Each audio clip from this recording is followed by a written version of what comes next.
Est-ce que tout ce à quoi on ne croit pas ne nous atteint pas? Eh bien, c'est justement ce que nous allons voir ensemble avec...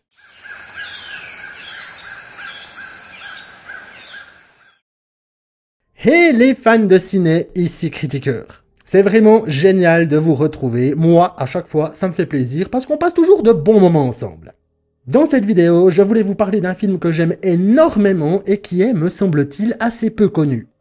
La Porte des Secrets. Et si je veux en parler, c'est qu'il y a des choses à dire. Le métrage est sorti en 2005 et est réalisé par Yen Softly, qui a été aux commandes notamment de Hackers, K-Pax ou encore Cœur d'encre. Donc les métrages en question, on n'est pas vraiment dans l'horrifique. Et ce qui est intéressant avec ce film, c'est que justement, ce n'est pas vraiment un film d'horreur. Du moins, ce n'est pas ce à quoi on peut s'attendre et c'est là que je le trouve génial. Qui plus est, il possède une ambiance bien marquée, avec une maison plantée au milieu des bayous de Louisiane, agrémentée de personnages mystérieux. Un film de 2005 peut-il encore nous surprendre aujourd'hui? Est-ce que le doute est permis? Et si au fond, ce qu'on refuse de croire pouvait quand même nous atteindre? Avant de passer ensemble la porte des secrets, ce film, de quoi ça cause? Caroline, jeune aide-soignante, pensait juste s'occuper d'un vieux monsieur dans une grande baraque paumée au fin fond des bayous. Ouais, un job pépouze en somme.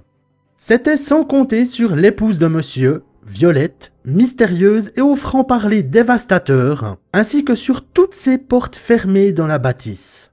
Et quand on commence à vouloir toutes les ouvrir, on réalise que les secrets ne restent jamais enfermés bien longtemps. Avant de continuer, laissez-moi vous donner quelques infos sympatoches sur ce film. Le tournage a eu lieu en Louisiane et majoritairement dans des décors naturels. La maison se situe à Vacherie. Ah non, c'est pas un gag, c'est le vrai nom du bled, je vous assure. Dans la Felicity Plantation. Et ça rajoute énormément à l'authenticité du film. Pour les acteurs, on retrouve la belle Kate Hudson interprétant Caroline. Habituée au rôle dans des comédies, elle se retrouve ici confrontée à des événements, nettement moins drôles. Gina Rowlands est Violette, la patronne des lieux. Elle n'a pas grandi à la Nouvelle-Orléans, il n'y a qu'à voir son style. Et son franc-parler dévastateur, rappelez-vous. Et le grand John Hurt dans le rôle de Ben, quasi muet mais avec une présence de dingue. Comme je vous l'ai dit, l'atmosphère du film est juste incroyable. Les décors naturels, les acteurs, l'isolation au milieu des bayous, le climat chaud et poisseux, le tout saupoudré de magie houdou, de croyances locales, de mystères et de non-dits, on est vraiment pris dans l'histoire. Et on est tout aussi piégé que Caroline jusqu'à un final passablement bluffant. Car ce qui est assez incroyable dans ce film, c'est qu'il nous réserve un twist intelligent. Parce que oui, des fois ça arrive, il y a des twists complètement cons. Alors oui, les spectateurs les plus aguerris pourront peut-être deviner le fin mot de l'histoire dans la première partie du film, mais la construction est telle qu'on reste happé jusqu'au bout. Et ce n'est pas juste un twist pour faire du twist, il sert vraiment le fond du film. Et justement, ce fond, on va en parler un peu. Parce que dans le fond, on n'est pas si con. Mais avant, je vous préviens. Pour que l'analyse soit pertinente, je vais devoir ouvrir la porte sur l'intrigue complète du film. Donc si vous voulez conserver une surprise totale, soit vous courez le voir et vous revenez, soit vous passez directement à ce timecode. Et honnêtement, la première fois que je l'ai vu, je me suis pris une baffe magistrale. Je vous conseille donc vraiment de le découvrir avant. Bon, là je pense que vous êtes assez prévenus, donc on se lance. Le film joue sur un ressort rarement exploité dans le genre. Ici, fuir la croyance aurait été bien utile à Caroline. C'est en embrassant la croyance qu'elle va tomber dans le piège. On apprend que Violette n'est autre que Mama Cécile et Luc, l'avocat, interprété par Peter Sarsgaard, se trouve être Papa Justify, des maîtres houdou.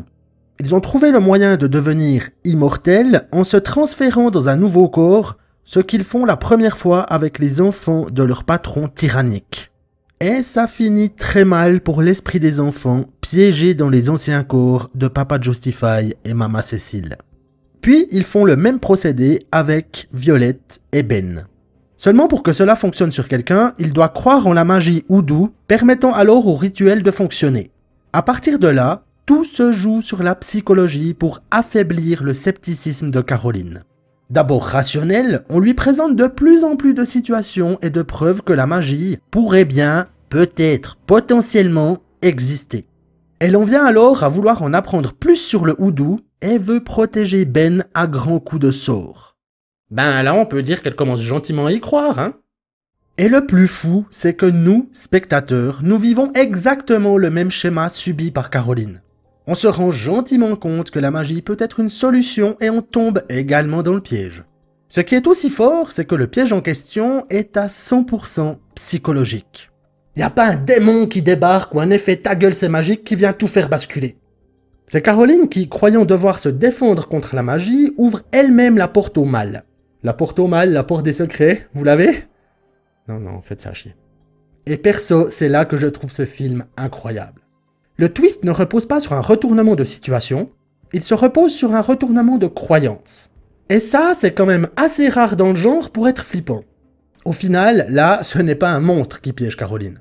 C'est elle-même à partir du moment où elle accepte que tout ça pourrait bien être vrai. Et je sais pas pour vous, moi je trouve ça bien plus flippant qu'un tueur masqué dans les bois ou un démon revanchard qui essaie de te massacrer la gueule. Là où ton pire ennemi, c'est toi-même. Donc pour répondre à la question, non. Dans la plupart des cas, croire ou ne pas croire ne change absolument rien. Mais ici, c'est justement ce qui fait toute la différence. Dans la majorité des films, la magie ou l'horreur sont implacables. Ça existe, point barre. Et les pauvres protagonistes vont juste en baver. Ici, même si Caroline est protégée par son scepticisme, il y aura toujours des personnes pour amener le doute et gentiment mais sûrement la faire plier. Et je pense que c'est ce que le film veut nous faire comprendre. Le plus grand ennemi contre lequel on puisse se battre, c'est notre propre doute. Et là, ma chère Caroline, désolé de te le dire, mais tu as clairement frappé à la mauvaise porte.